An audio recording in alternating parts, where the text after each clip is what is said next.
सुगंधा और उसकी सास कांता के बीच एक अजीब सी जंग रहती थी। ये जंग थी किचन में कौन ज्यादा अच्छा काम करेगा और घर के सदस्यों के दिल जीतेगा। और उनकी इस जंग में हमेशा कुर्बान होते थे उनके दोनों पति। कैसे? आइए देखते हैं इस किचन पॉलिटिक्स की कहानी में। एक दिन किचन में, माँ जी, आज मैं बना रही हूँ मेथी की सब्जी। इस खाने से घर वालों के पेट की सारी समस्या खत्म हो जाएगी। और मैं बना रही हूँ तड़के वाली छाछ, जिसे पीते ही गैस की समस्या कभी नहीं होगी। दोनों अपने अपने खाने को लेकर टेबल पर पहुंच जाती हैं। तभी सुगंधा के ससुर उसकी बनाई सब्जी की तारीफ कर देते हैं। अरे वाह, मेथी की सब्जी भी बनी है, बड़ी ही स्वादिष्ट है। वाह बहू वाह।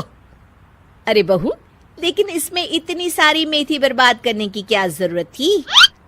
देखिए माँ जी, ये तो वो मेथी है जो आप रात में भिगोकर सुबह उसका पानी पीती हैं, और जो मेथी फेंक देती हैं उसी से मैंने ये सब्जी बनाई है। अरे वाह बहू, तुमने तो बड़ा ही समझदारी का काम किया। बस अब क्या था, कांता जी का तो मानो ये सुनकर खून ही सूख गया। वो फैसला कर लेती है कि किसी भी तरह वो अपने खाने की तारीफ लेकर ही रहेगी और सुगंधा को किचन में उसकी कमियां गिनाएगी। कांता फ्रिज खोलकर देख रही होती है और फिर सुगंधा से कहती है, अरे बहू, ये क्या, पूरा फ्रिज गंदा पड़ा है। तभी वहाँ सुगंधा का पति आ जाता है। वो सुगंधा को डांट कर कहता है, सुगंधा, तुम्हें कितनी बार कह रखा है कि वायरस फैल रहा है, साफ सफाई का पूरा ख्याल रखना है, लेकिन तुम किचन में इतनी गंदगी रखोगी तो कैसे चलेगा। सुगंधा सास की तरफ देखती है जहाँ वो मुस्कुरा रही होती है। सुगंधा समझ जाती है कि सास ने उससे बदला लेने के लिए ये सब किया है। दोनों रात के खाने की तैयारी में लग जाती हैं। दोनों ना एक दूसरे की तरफ देखती हैं और ना ही एक दूसरे से बातें करती हैं। रात को खाने की टेबल पर एक एक कर दोनों कई तरह के अलग अलग व्यंजन टेबल पर लगा देती हैं और अपने अपने पति के पास जाकर खड़ी हो जाती हैं। अरे खाइए जी खाइए, मैंने बड़ी मेहनत से बनाया है। प्लेट में वो खाना डालती हैं। सुगंधा भी दोनों की प्लेट में खाना डालते हुए कहती है, बड़ी ही मेहनत लगी है इस खाने को बनाने में। हाँ, दोनों को ना चाहते हुए भी सारा खाना खाना पड़ता है। कहीं दही तो कहीं मलाई तो कहीं मसाला। और इन सब के बाद दोनों बड़ी ही मुश्किल से अपने कमरे में सोने जाते हैं।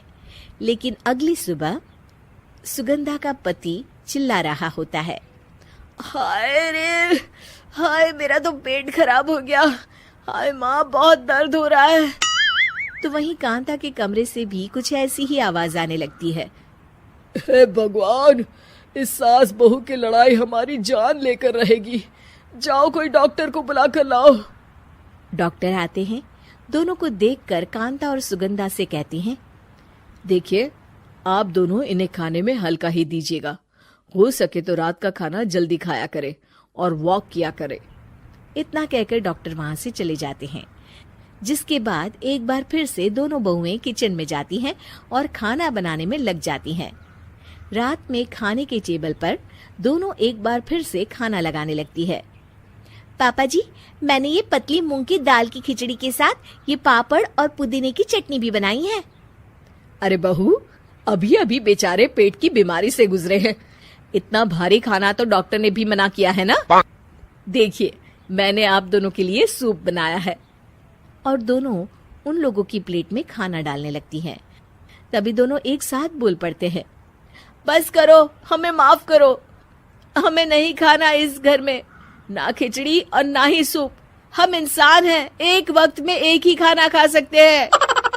बस करो, हमें माफ करो, हमें नहीं खाना इस घर में ना खिचड़ी और ना ही सूप।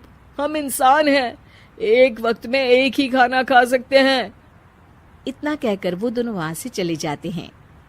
कहानी का अंत। आप लोग उम्मीद कर रहे होंगे कि अंत में सब ठीक हो जाएगा।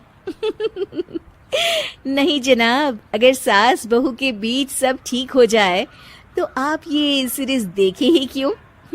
तो मजा लीजिए इस चैनल में सास बहू से जुड़ी कहानियों का, क्योंकि ये ऐसा रिश्ता है जिसकी मिठास उसकी खटास में हमेशा ज्यादा ही रहती है।